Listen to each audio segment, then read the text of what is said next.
Hi ఆయన ఒక రాష్ట్ర నాయకుడు. తమిళనాడులో ఆ పార్టీ పేరు చెబితే వెంటనే గుర్తొచ్చేది ఆయన పేరే. పార్టీ భావజాలాన్ని నరనరాల్లో నింపుకున్న వ్యక్తి. కాలికి బలపం కట్టుకుని పార్టీ కోసం రాష్ట్ర వ్యాప్తంగా తిరిగిన మనిషి.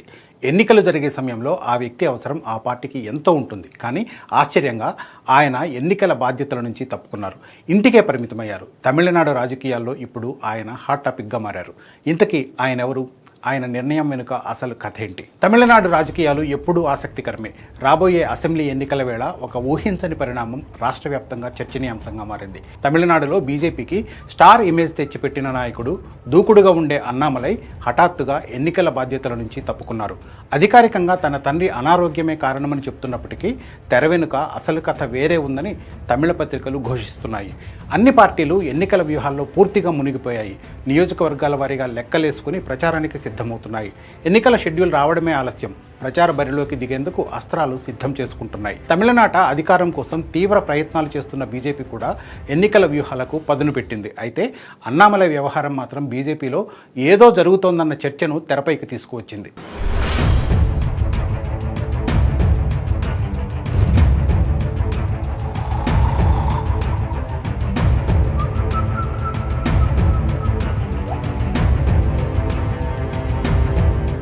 అన్నామలై తండ్రి అనారోగ్యంతో ఉన్నమాట వాస్తవమే. కానీ కీలకమైన ఎన్నికల బాధ్యతల నుంచి కూడా తప్పుకొని ఆయన ప్రచార వ్యూహాలకు దూరంగా ఉండాలని నిర్ణయించుకోవడం రాజకీయ వర్గాలను ఆశ్చర్యపరిచింది.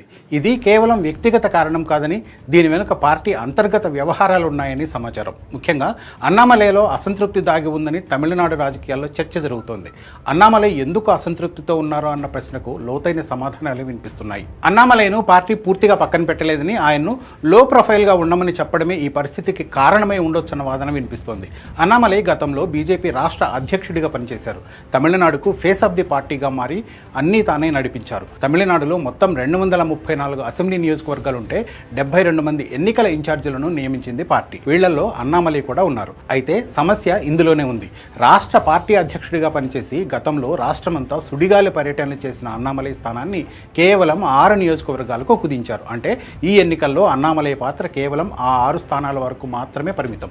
ఇదే అన్నామలై అసంతృప్తికి ప్రధాన కారణంగా కనిపిస్తోంది. ఇక పార్టీ కోణంలో ఆలోచిస్తే రకరకాల వాదనలు తెరపైకి వస్తున్నాయి. పార్టీ ప్రచారంలో ఆయన ముఖాన్ని హైలైట్ చేయడానికి బీజేపీ నాయకత్వం ప్రస్తుతం ఆసక్తి చూపడం లేదని సమాచారం. 2021 తమిళనాడు అసెంబ్లీ ఎన్నికల్లో అరవకురిచ్చి అసెంబ్లీ స్థానానికి పోటీ చేసి ఓడిపోయిన అన్నామలైకు బీజేపీ అధిష్టానం 2024లో లోక్సభ అవకాశాన్ని కల్పించింది.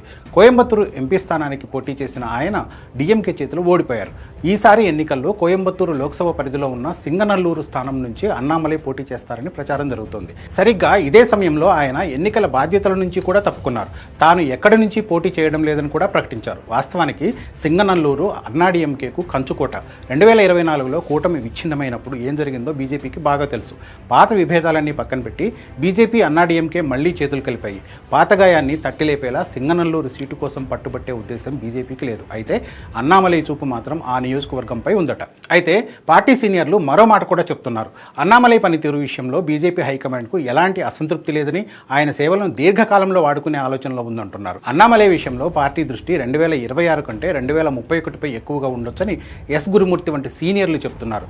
అన్నామలైని ఇప్పుడు నియంత్రించి దీర్ఘకాలంలో పెద్ద పాత్ర కోసం సిద్ధం చేయాలనేది ప్లాన్ కావచ్చు. అయితే అంతకాలం వేచి ఉండే ఓపిక అన్నామలైకి ఉందా అనేది $1 మిలియన్ ప్రశ్న.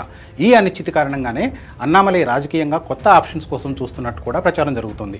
ఒకటి, కొత్త పార్టీ పెట్టుకోవడం, లేదా దళపతి విజయ్తో చేతులు కలిపి టీవీకే పార్టీలో చేరడం. తండ్రి అనారోగ్యం పేరు చెప్పి ఎన్నికల ప్రచార బాధ్యతలకు దూరం జరిగిన అన్నామలై ఎలాంటి వ్యూహాలతో ముందుకెళ్తాడన్నది ఇప్పుడే చెప్పలేం.